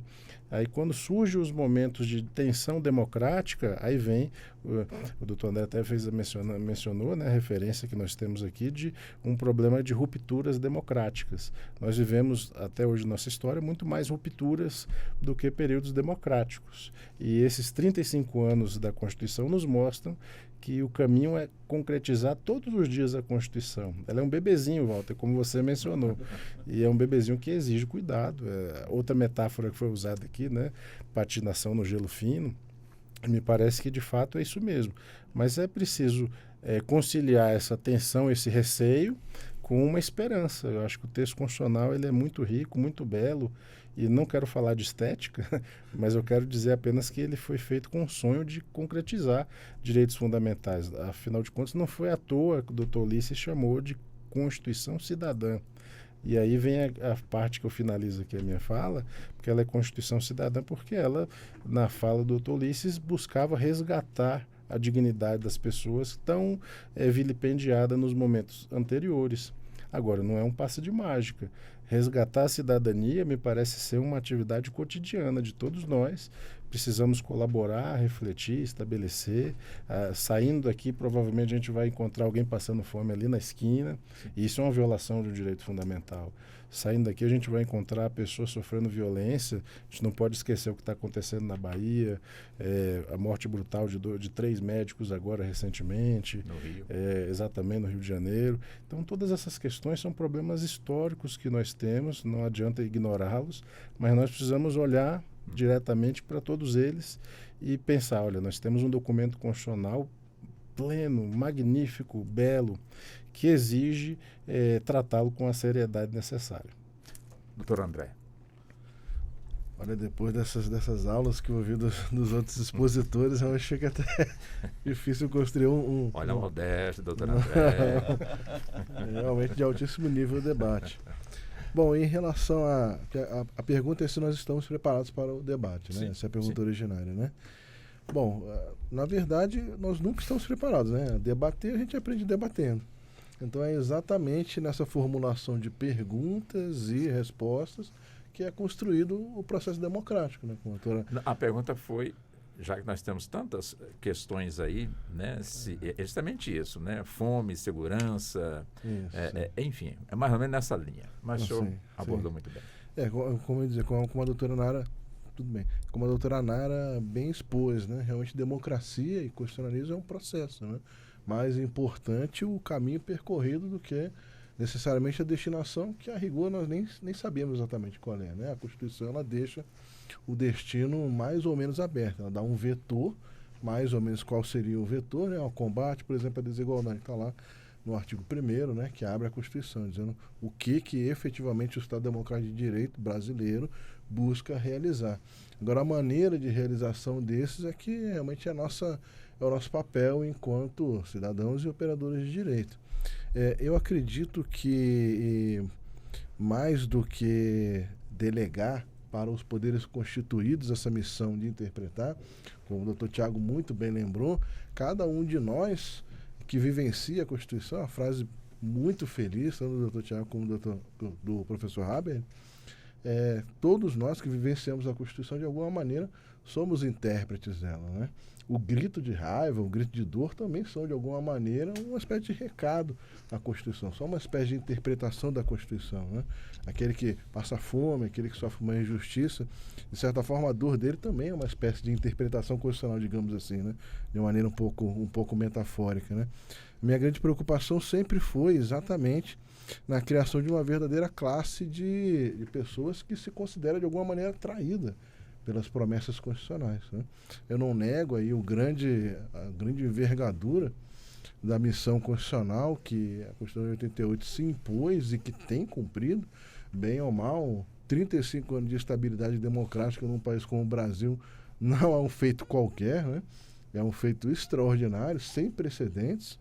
Não é pouca coisa. Só por isso, se desse tudo errado, só por isso a nossa Constituição já mereceria aí um senhor capítulo na nossa história constitucional, né? Ou realmente é uma missão de envergadura que ela se dispôs a cumprir e que, bem ou mal, com acertos e desacertos, com atalhos e crises, ela vem cumprindo. É uma construção, realmente, é um processo, e mais importante, mais uma vez, do que delegar, realmente, todos nós devemos nos questionar o que é que nós podemos fazer tanto pela vivência constitucional como efetivamente pela sua materialização. Então, da maneira como eu vejo isso, mais importante até do que pensar em maneiras como o Supremo ou o Congresso poderiam reformar esse ou outro dispositivo, é mais uma vez pensar o que nós podemos fazer para materializar a Constituição. Bom, o nosso tempo já está caminhando para encerrar, né? Infelizmente, a conversa está tão boa, né, doutora Nara? E eu já volto com a senhora tem até 3 minutos. De repente eu não tive a habilidade suficiente para fazer uma pergunta, que é aquela que a senhora está esperando, e a senhora fique à vontade, portanto, aí para expressar da forma que a senhora achar necessário, dentro desse tema que hoje nós estamos abordando, sobre os 35 anos da nossa Constituição. Perfeito, eu vou aproveitar o gancho, então, dos colegas professores, começando por uma frase do professor André, do professor Mário, que ele deu mote, e aí os demais foram arrematando, que ele falou da dinâmica de portas abertas do Supremo Tribunal Federal, e aí veio o professor Tiago falar de Peter Harbel, e eu também o professor André, de se cumprir o que está na Constituição, né? E muitas vezes a gente se sentia um pouco frustrado enquanto sociedade. E nessa ideia, muito feliz a lembrança do professor Tiago, de Peter Harbel, que ele diz, né, que não cabe só aos intérpretes da lei, só aos detentores do poder, como executivo, legislativo e judiciário, interpretarem a Constituição, mas ao destinatário da norma interpretar a Constituição. Então, todos nós somos os intérpretes dessa sociedade aberta, dos intérpretes da Constituição, que é esse livrinho, desse textinho dele, que inclusive o ministro Gilmar traduziu muito bem, está na internet para todo mundo aí. E é interessante isso, a dinâmica de portas abertas do STF, porque o STF realmente tem convidado a sociedade a debater, a participar do debate público, como é a ideia que a gente está falando aqui de cidadania. Então, como que o Supremo faz isso? A partir, por exemplo, de audiências públicas, né? Quando temas muito complicados chegam aqui, e a exemplo da primeira audiência pública que aconteceu, na DIN 3510, que falava de lei de biossegurança, foi o ministro Aires Brito que convocou a primeira audiência pública, pediu para a ministra Ellen Grace, e aí vieram pessoas da sociedade civil, vieram cientistas, entidades religiosas, veio a imprensa acompanhar, tudo isso publicizado na TV Justiça, para todo mundo ver. A primeira audiência pública estava no regimento interno do Supremo, se eu não me engano, desde 1970, mas a primeira vez que a sociedade realmente, de fato, adentra a essa casa, né, a mais alta corte do país. E eu acho que é um pouco disso, da gente poder participar dos debates públicos. Então, onde nós podemos ajudar? Acho que a gente tem que fazer essa pergunta. Tanto a interpretar a Constituição e levar informação, conhecer o nosso texto constitucional. Então, o papel da imprensa, Peter Harbel coloca, do Ministério Público, da Defensoria Pública, da Advocacia Pública, dos sindicatos, das associações, das entidades. Então, cada um no seu microcosmos, né, de como contribuir. E eu acho isso muito interessante. Aqui também tem a figura do amicus curiae aqui na Corte, e agora em todo o processo civil, que é super importante, é inclusive uma forma muito rica de contribuir com o debate, né? Você ser o amigo da Corte e trazer novas informações, trazer uma perspectiva para que o processo democrático se legitime de uma forma melhor e a gente consiga, de alguma forma, entender, interpretar a Constituição de acordo com os anseios sociais e a vontade de todos, né? Então, isso também, para mim, é democracia. E é louvável. Em relação a cumprir a Constituição, né, e o anseio que muitas vezes o professor André estava falando, que a gente tem de uma frustração, né, de não estão cumprindo com a Constituição. Eu tenho um episódio pessoal que eu gostaria de complementar nesses 30 segundos finais. A gente estava no almoço de família, na época o professor Aires, ele era ministro, e a gente estava saindo de um restaurante na Asa Sul e veio uma pessoa nos abordar por ter vigiado o carro, um vigia, falou: ministro Aires Brito, ministro que aplicou multa ao parlamentar tal. E ele falou: oi, tudo bem, boa tarde. Aí ele: boa tarde, ministro. Ele falou: desculpa. O professor falou: desculpa, eu não tenho nada para te dar. Agora eu estou sem dinheiro, eu vou ficar te devendo. E aí ele respondeu: o senhor não me deve nada. Basta cumprir o que está na Constituição. Então, eu acho que é isso que é ter espírito público, né? É você saber o seu papel e também a gente, enquanto sociedade, cobrar. Então, eram essas as considerações e agradecer o convite, que foi maravilhoso. Tá certo, doutora Nara. Doutor Mário Amaral. Como sempre, é um debate muito riquíssimo, né? Eu fiquei hoje muito feliz de ter o privilégio pela primeira vez estar com a doutora Nara, o doutor Tiago, doutor André, que é um longo companheiro de jornada aqui nos microfones da Rádio Justiça. Mas é muito interessante todas essas contribuições que eu tenho certeza que tanto para os ouvintes que nos acompanharam hoje nesse nosso debate, praticamente 2 horas, o debate tiveram aí a paciência de estar nos acompanhando e a honra de nos dar essa audiência de um tema muito importante, de um tema que ele vai continuar sendo discutido, vai continuar sendo debatido. Como a doutora Nara bem falou, todos nós acabamos tendo reflexos, né, do que é decidido, do que foi posto no texto constitucional, e realmente somos intérpretes, né?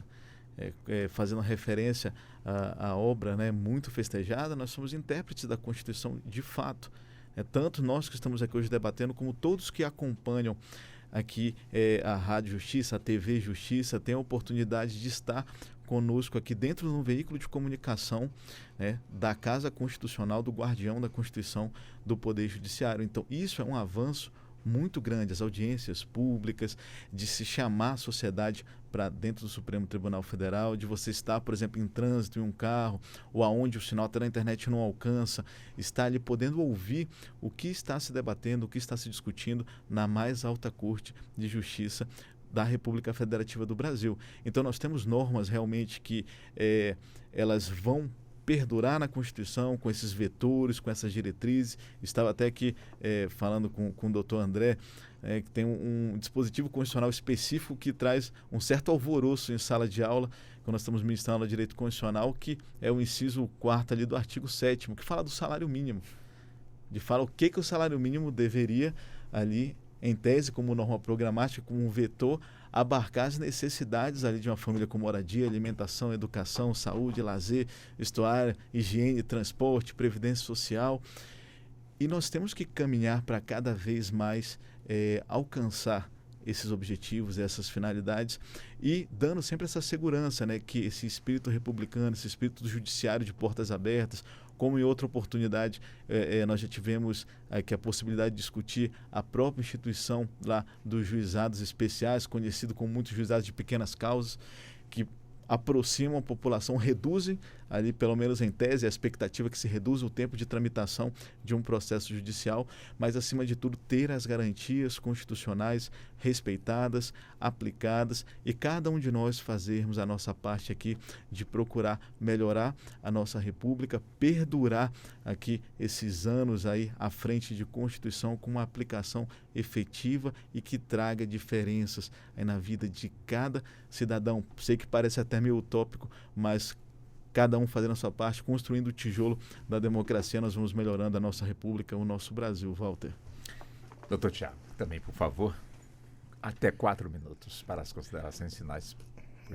Eu gostaria primeiramente de agradecer o convite.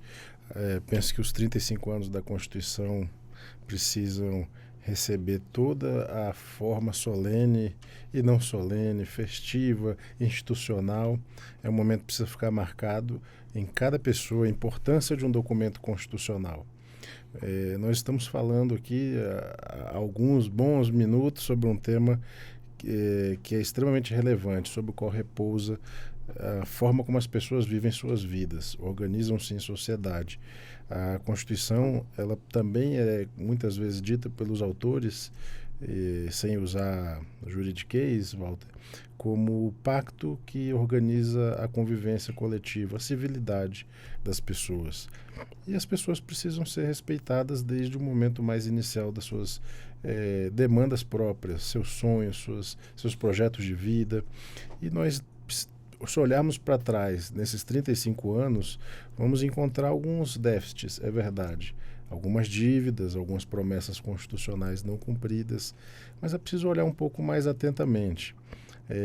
Esses 35 anos foram mais duros para um grupo de pessoas que eu também acho que seria possível abordar. A Constituição claramente é um recorte de proteção de direitos, ela protege e tenta dar uma referência importante se a gente toma um recorte de raça, classe e gênero, e recortes específicos que não têm sido muito privilegiados. As mulheres, os negros e os trabalhadores, de uma forma geral, para ser mais específico. Temos alguns professores que chamam a nossa atenção frequentemente. Ontem tivemos aqui no Supremo, na sessão especial, e também no seminário, o professor Adilson Moreira, tem um livro importante sobre racismo recreativo. Temos também o professor Silvio Almeida sobre o racismo estrutural. E essas questões todas precisam ficar muito bem postas, Walter, porque esse agrupamento de pessoas tem sofrido muito mais a olhos vistos, né? Acho que se pegarmos aí as referências. Então não posso deixar de fazer essa referência aqui, muito brevemente, de que eu talvez gostaria de ter falado um pouco mais, e acho que uma sugestão de pauta, ousadia de minha parte, para que a gente fale no momento subsequente sobre a escolha, talvez já concretizada, espero, e esse é o meu sonho, eu sonho em ver isso, de uma ministra negra no Supremo Tribunal Federal. Pode ter certeza que nós vamos entrar nesse tema. O senhor já convidado para os demais que estão aqui. Acho que é importante, acho que a gente sabe que o Supremo não é um órgão representativo, como muitas vezes a gente tem visto, né? Representativo no sentido clássico, liberal, em que a gente vê pessoas eleitas pelo voto, mas se a gente fizer uma leitura clássica, tradicional, até mesmo a partir da Hannah Arendt, que é a escritora que trata de forma um pouco mais densa, vamos observar que a Suprema Corte Americana foi inspirada na Assembleia Centuriata do direito romano, em que havia os censores, e os censores tinham a referência do voto, da eleição. E muitos questionam, mas se o Supremo não tem o requisito do voto, por que temos então essa questão? E finalizo dizendo, não, nós não estamos mais no direito romano, nós estamos num momento do século XXI que exige representatividade, e as mulheres negras precisam dessa atenção especial. Perfeito. Doutor André, até 4 minutos. Perfeitamente, Walter. Eu agradeço mais uma vez a oportunidade de integrar essa banca com todos esses debatedores de altíssimo nível. E apesar de eu ser uma pessoa talvez até um pouco desesperançosa em relação à democracia brasileira, eu não nego os grandes benefícios que foram trazidos pela Constituição de 1988. Nós até, na fala anterior, falamos aí da Constituição que realmente enfrentou e entregou missões aí de relevo constitucional únicos, né? Eu acredito que, até para fazer uso aí, me apropriar de certa forma da fala do ministro Aires Brito, mais do que um processo, talvez a democracia seja um verbo, né? Um verbo, no caso, transitivo, que depende de algum tipo de acompanhamento. E esse acompanhamento tem de ser sempre a Constituição e a atuação daqueles que acreditam nela. Então, louvando aí os benefícios trazidos pela Constituição de 1988, sempre com esse devido grão de sal, né, porque ela não é perfeita como nenhuma obra humana é, eu faço votos aí de que nós possamos comemorar, quem sabe, daqui a uns 30 anos, sob o patrocínio aí do Walter Lima, um debate sobre essa que muito provavelmente será, eu acredito, será a mais longeva das nossas Constituições. Muito bem. Doutor André, muito obrigado pela gentileza, pela atenção aqui conosco da Rádio Justiça. Eu que agradeço. Boa tarde. Doutor Mário, da mesma forma, muito obrigado por estar conosco nesse momento tão importante, né? Debatendo um assunto também extremamente importante. Eu que agradeço, Walter, sempre a possibilidade de estar aqui nos microfones da Rádio Justiça, e também mando um abraço a toda a equipe da Rádio Justiça e a todos os ouvintes que nos acompanharam essa tarde. Muito obrigado. Doutor Tiago, também muito obrigado pela gentileza de estar conosco aqui nesse nosso debate. Eu que agradeço, Walter, e chamando o amigo de Constituinte Informal, finalizo a minha participação.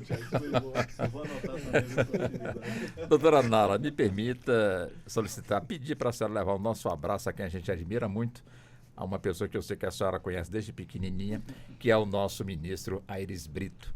E também muito obrigado à senhora por essa gentileza de estar conosco nesse nosso debate importantíssimo. Muito obrigada, Walter, pelo convite. Um prazer imenso estar nessa data comemorativa aqui na casa. Obrigada pela companhia do professor Tiago. Fui aluna dele, então é uma realização pessoal estar aqui. Agradecer também a participação e a companhia do professor André e do professor Mário Amaral. Foi um prazer. Não, e a sua, Walter, que é sempre maravilhosa. E a Ana, querida amiga, que foi quem intermediou essa oportunidade. Eu agradeço muito. E a todos os servidores aqui da casa e os ouvintes da Rádio Justiça. Muito obrigada. E nosso abraço para o ministro. Pode deixar. Enviarei. E assim chegamos ao final da edição de hoje do nosso debate dentro do Justiça na Tarde. Sou Walter Lima, fiz a condução, portanto, desse debate, que teve a produção da Ana Cláudia Possati, os trabalhos técnicos do Neto Silva e a coordenação de jornalismo de Marcela Luiza. A todos, um excelente fim de semana. Muito obrigado pela gentileza e pela atenção, para você que está nos acompanhando tanto pela 104,7 FM, como também pelo canal do YouTube da Rádio Justiça. Muito obrigado pela gentileza. E fica o convite para o nosso próximo encontro. Até lá, boa tarde e um excelente fim de semana. A Rádio Justiça apresentou Justiça na Tarde. Secretaria de Comunicação Social, Supremo Tribunal Federal.